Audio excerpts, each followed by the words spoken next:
Our speaker is Dr. Joe Dunn, and he's no stranger to the alumni network of the Malone Faculty Fellows in Arab and Islamic Studies. We took him to Saudi Arabia.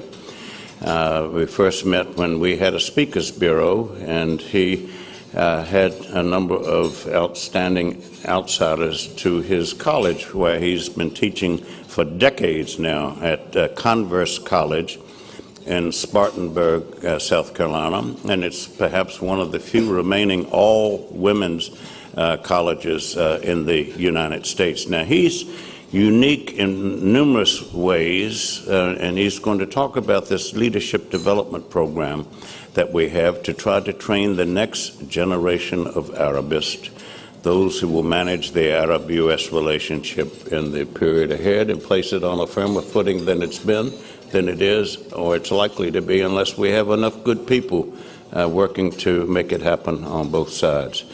He used this as a recruiting tool, the Model Arab League, and we'll let him tell you about it. Joe Dunn.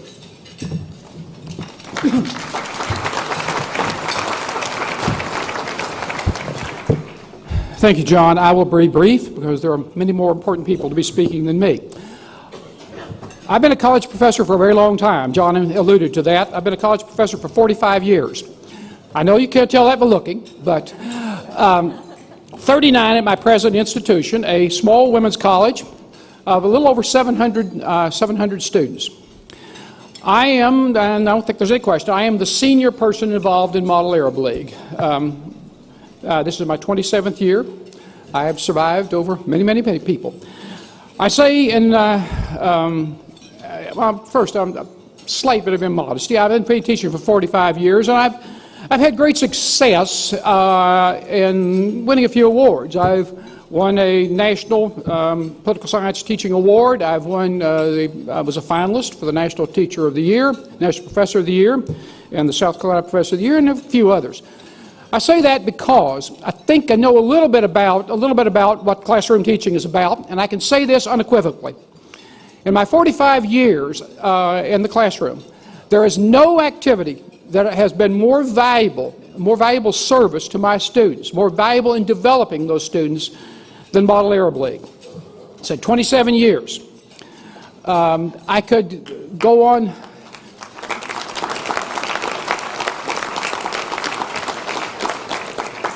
I'm the director of the Southeast Model Arab League. I have helped to start and run a model in Jordan and Dubai. I'm also the managing director of the International Model NATO, so I know a little bit about this kind of stuff.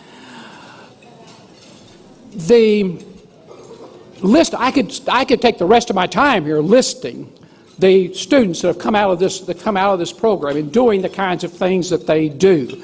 I'm exceptionally proud of them. But just to give you just a couple of quick examples, the political officer in Baghdad right now is one of my students. I have a student who served two tours in the Air Force in Iraq, helping to develop post-war Iraq. Another student that was involved in developing the Kurdistan regional government, 2 tours there, one with the government, one in private industry. All kinds of foreign service officers, NGOs, Peace Corps, on and on and on. I could, really for a long time with the stories of what they have done, and I'm extremely proud of it. As I said, we have a small college of about 700 students. I have 32 people in my Model Arab League program this year. That's almost 5% of the entire student body. This program has a tremendous impact on our college. The most famous thing probably about our institution is our School of Music. It's basically a conservatory.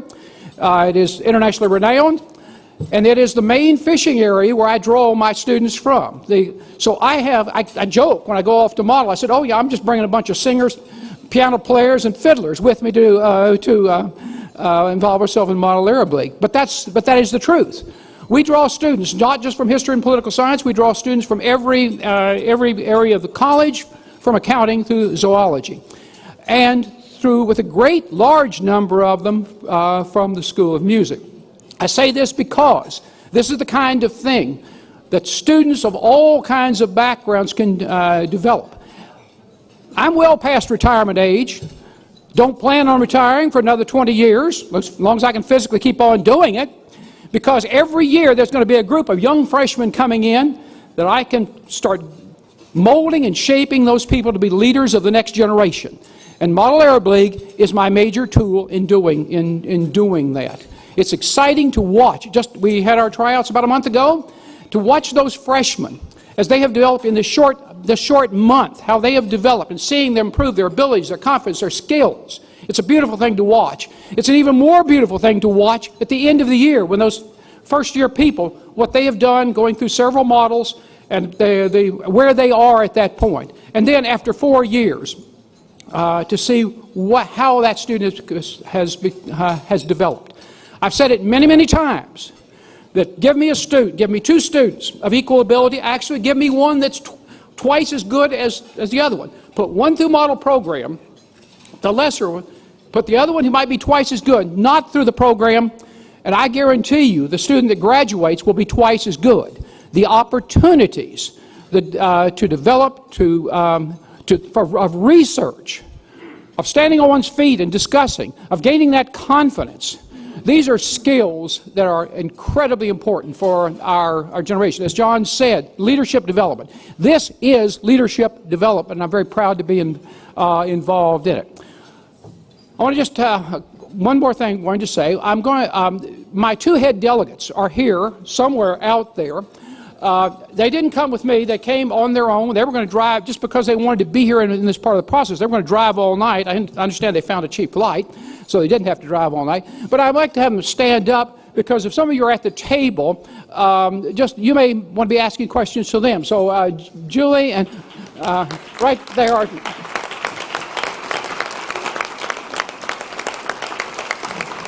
These are my two head delegates responsible for developing and preparing and getting this delegation ready.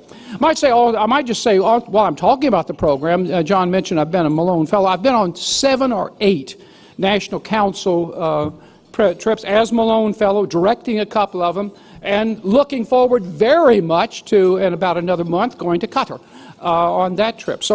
And many of my students, large number of students, have availed themselves of these travel opportunities, which is another tremendous aspect of this program. But I'm going to conclude by saying this. I'm going to introduce just a moment. Young lady sitting at the end of the aisle here, or end of the table here, Kaylee Boalt. Kaylee is a world-class opera singer. She has sung in Italy. I have heard her. Believe me, she is world class. She's one of those types out of our school of music. Unfortunately, and I will embarrass her a bit, Kaylee chickened out on her way to try out their freshman year for the model program. She chickened out on it. By some good fortune, my good fortune, I think her good fortune, circumstances allowed her to actually join the delegation, and she went on to become one of the outstanding people we've had in the program. I don't think she won an award the top award in every competition she was in. Then she went to chairing. She won Best Chair.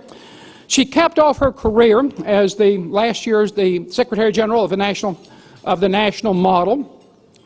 She has been to Saudi Arabia through the program.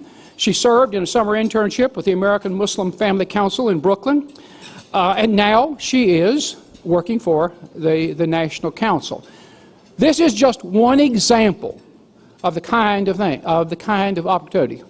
Let me simply say this. For those of you out here who are sponsors, if you want to have an impact on changing the next generation of students in so many, many ways, this is a good way to be allocating your resources. If you're a faculty member, this is a teaching venue of the highest order that I strongly, strongly advise your participation in. Like I say, 27 years, and it's been a great 27 years, and frankly, all going well, 27 more.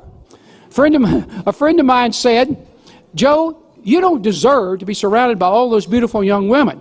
And I said, "Absolutely, yes, I do." When I came to Converse 39 years ago, my hair was jet black. And look what they've done to me. I deserve to be surrounded by beautiful women, and I'm going to call on one of those beautiful women right now if she has a word or two to say about the program. Kaylee Boalt.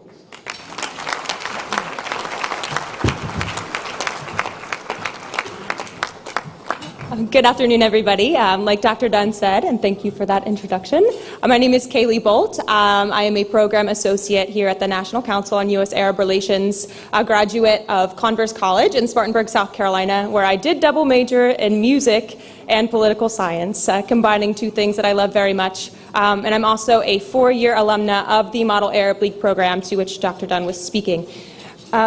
Just to add a few sentences about the impact that the Model Arab League has had on my life, and I'm sure countless other students' lives, is that you're gaining a plethora of very useful real-world skills, whether or not you move on to a career in Middle Eastern policy or American foreign policy. Like Dr. Dunn said, a variety of students will join the program, a variety of majors, and the skills that you gain from participating in the program are universal.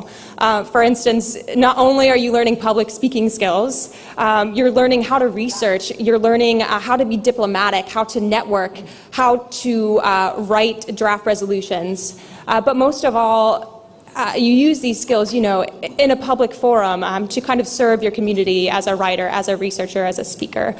But I think the most important thing that comes from the Model Arab League is a sense of personal confidence. You become sure of yourself that you can handle any situation that's thrown at you, no matter if it's last minute, if it's something you prepared for. And I think that is one of the most important skills that you can learn in life that can make you successful in whatever career you choose for yourself. The last thing I want to say is that I can't tell you where I will be in 10 years. I know I'm here right now in DC working with the National Council, an opportunity that I'm very grateful for and that I only learned about through participating in the Model Arab League program.